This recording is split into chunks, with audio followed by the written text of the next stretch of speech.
Imagine being humiliated in front of the entire world, while your enemies laugh, thinking you're powerless, not knowing your quiet husband sitting beside you is one of the most dangerous mafia bosses alive.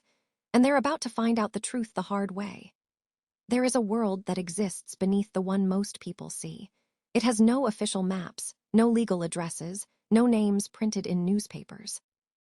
It runs on loyalty and fear, on silence and violence, on the kind of power that governments quietly acknowledge but can never touch. In that world, the name Chiwon was spoken carefully, if it was spoken at all.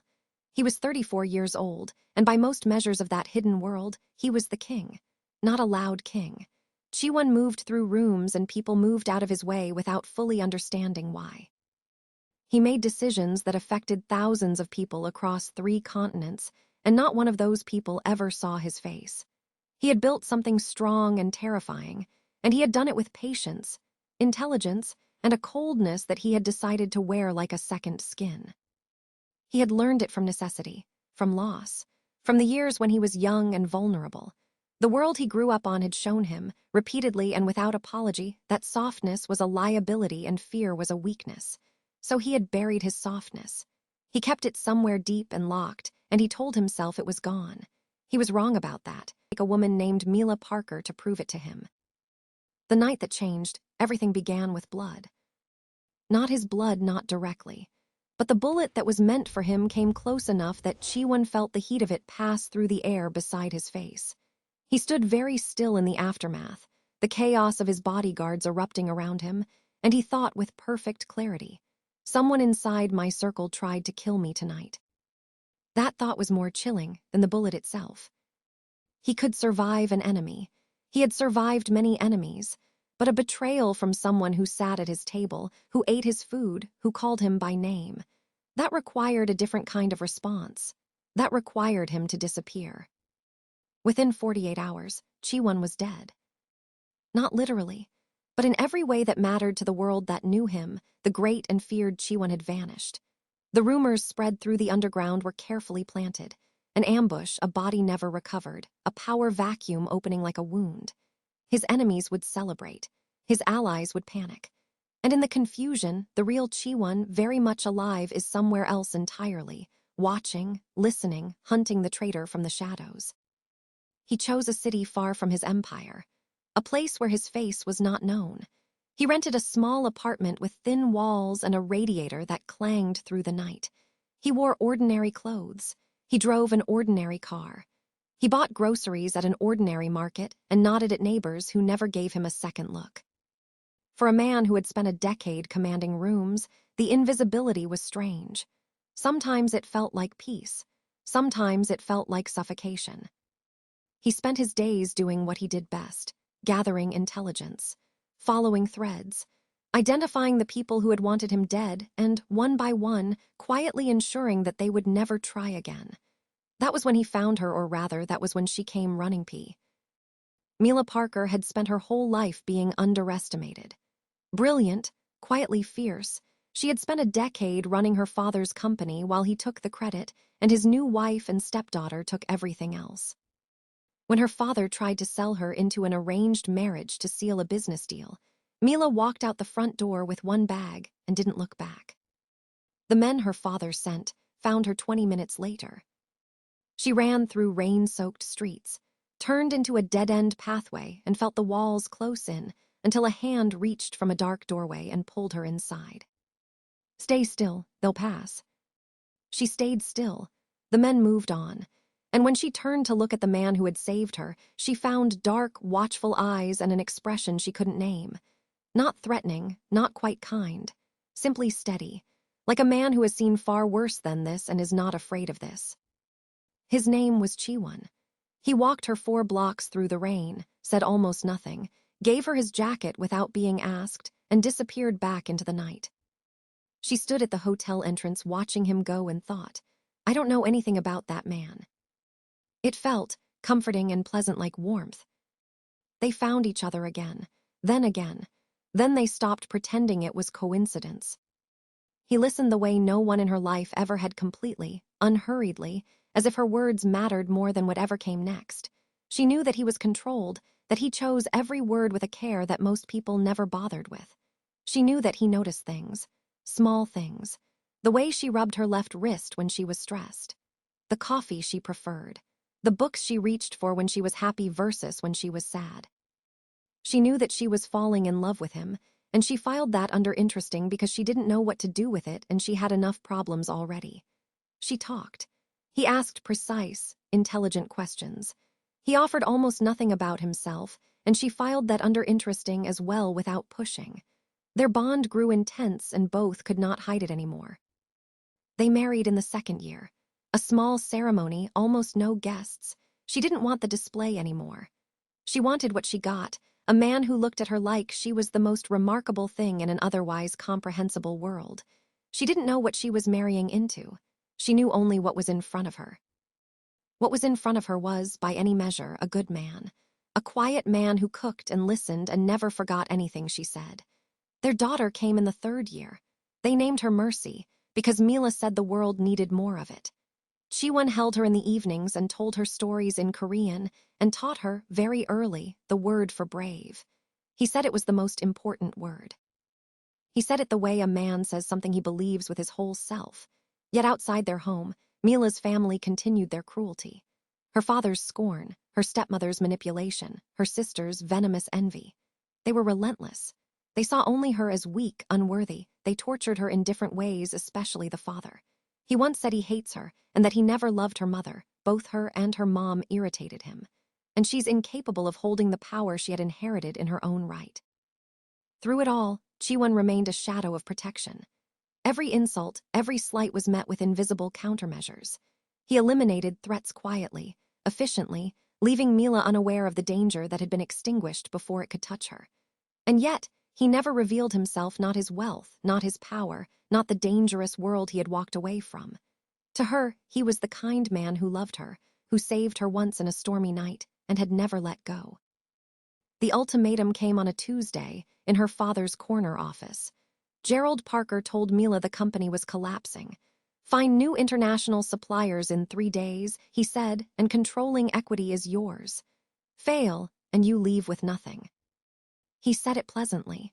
The way you say something to someone whose failure you've already decided is inevitable, because he has believed Mila to fail. It was a wild plan between him and his new wife, including the stepdaughter, to ruin Mila and finally kick her out of the company for good. Mila worked through every night, called every contact, hit every wall. By the second evening, every legitimate avenue was closed. She tried so hard because that company possession was all she had left to sustain her life. Chiwon watched her quietly, made tea, sat with her at midnight. He didn't say you'll be fine. He never said things he wasn't certain were true. She looked up and said, I'm going to the press conference tomorrow, whatever happens. I know it's over for me, and you've been a great husband and a good father to our daughter. If everything is taken from me tomorrow, I'll have to start from nothing. It's going to be hard, but I believe it will be better. Tears dropped from her eyes. He looked at her for a long moment. I know, he said. There was something in the way he said it, not quite certainty, but something very close that she didn't have the energy to examine. The room was staged to watch her fall. Her father sat in the front row. Her stepmother glittered with quiet satisfaction. Board members whose loyalties lay elsewhere waited with barely concealed pleasure. Mila stood at the podium straight-backed and answered every question, but she could feel the room pulling toward the story. It had already decided to tell Mila Parker who overreached and failed. Mila had no new international suppliers, but the believable happened. When the back doors opened, 3 men walked in. They were not young, and they were not small, and the rooms rearranged themselves around them the way rooms do around people who are accustomed to being obeyed. They carried documents, real documents, the kind with legal headers and many zeros. One by one they introduced themselves, names attached to companies at the very top of their industries, companies whose partnerships other businesses spent years pursuing. They announced, collectively and without drama, that they were partnering with Parker International on behalf of Mila Parker. They want to work with her. The contracts were worth billions, structured across 5 years, effective immediately. The room went very quiet. Mila had not called these men. She had no idea who had. But they were here, the contracts were real, and the room's expression was slowly, visibly transforming. Then Gerald Parker was shocked, but he had a plan B which he never knew. He just stepped himself into fire. Stood up and smiled his pleasant smile, the one with the blade in it. He said, "I've sold the controlling equity of Parker International to the Reston family," and then turned to Mila. "Whether you win, it doesn't matter. You still have nothing." Same family whose son Mila had refused to marry. The arrangement, he explained smoothly, included a personal alignment between the two families. He had never stopped pursuing the marriage. He had simply waited until she had no leverage and manufactured the moment, and she had walked right into it. The Reston representative stood up. Smooth-voiced, practiced. He began speaking about the future, using Mila's name in a way that felt like possession. Then his eyes landed on Mercy, who was sitting quietly at the side of the room. He made a comment, polished, surface-level, pleasant, deeply cutting, about mixed family complications, about divided loyalties. He didn't say anything directly cruel. He didn't have to. Several people laughed. Finally, he said if Mila Parker should divorce the worthless husband and marry the heir of Reston International, she wouldn't have to lose everything, and one last thing, put Mercy in an orphanage. Chiwon, who also attended the press conference, stood up aggressively and told the Reston representative that one more word from him, he will have to live the rest of his life without a tongue. The room went still, and then Chiwon turned the Mila family. "You all think you can humiliate and ruin her. I'm going to make you all pay for your crimes toward my wife." Whispers scatter across the room, guests whispering. Mila opened her mouth. She did not get to speak. Because she didn't know what to say, she was shocked by the boldness of her quiet, ordinary husband, challenging a room full of sharks. When I say sharks, I mean billionaires. What she never knew was that the ordinary husband was more than all sharks put together. Then the main door opened. An old man and few bodyguards walked through them, Korean, neatly dressed, moving with the unhurried authority of someone for whom age has stripped away every concern except the essential ones. He did not pause. He did not hurry. He walked directly to the side of the room, crouched down in front of Mercy, and looked at her seriously. "Are you all right, little one?" She nodded. He nodded back.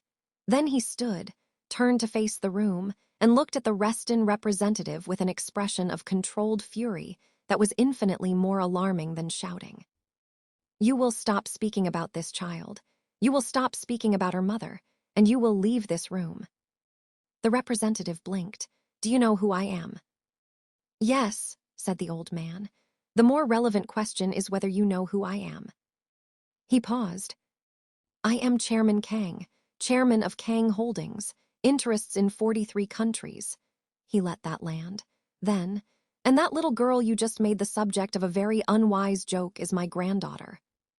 The room stopped breathing. Chairman Kang. The name hit differently depending on how much people knew, but even those who knew little understood it by reading the faces of those who knew more. Journalists were already typing. The Reston representative had gone the color of old paper. Gerald Parker gripped the back of a chair and said nothing. Chairman Kang turned and looked at Mila. His expression was complex apology and pride in something that looked, underneath everything, like deep affection. "I am sorry," he said quietly, "that this is how we meet." And finally he said, "Your husband Chiwon is my son." The room went very quiet and Gerald Parker trembled more. Chairman Kang ordered every investor on Reston International should withdraw all assets. He retrieved back the Parker International and gave to Mila, including all equity. Her father, Gerald Parker, stepmother and stepsister were left with nothing. They all faced the faith they all planted for Mila. Chiwon came home that evening and told her everything. The empire, the assassination attempt, the disappearance, the year of living as someone ordinary in a city where no one knew his name, and the night she came running through an alley, how something in the way she carried herself through fear and danger had reached past every wall he'd spent years building. He told her about the suppliers, that he had called them not to deceive her, but because he had watched her work herself to exhaustion over something she deserved to win, and he was in a position to make the winning possible. When he finished, the kitchen was quiet for a long time. "Why didn't you tell me?" she asked. He considered it the way he always considered questions. "Because I was afraid," he said, "of what you might become to me if you knew what I was."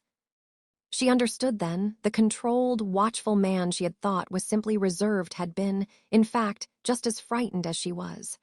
Not of the same things, but frightened, of being known, of being wanted as exactly who he was.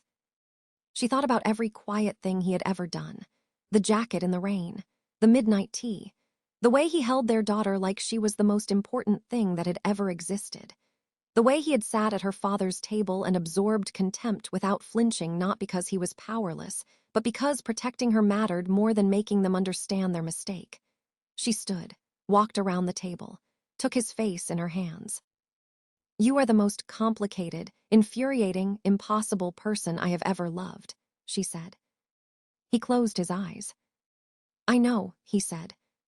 "Tell me everything," she said, "from the beginning." He looked at her, and the expression on his face was one she had never seen before. Not because it was new, because he had never let her see it. It was peace, the specific peace of a man who has been seen, completely, by someone who chose to stay.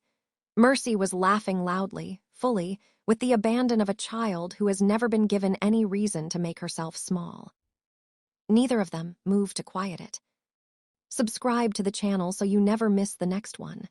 Like, comment your thoughts and don't forget to share. The next story is waiting.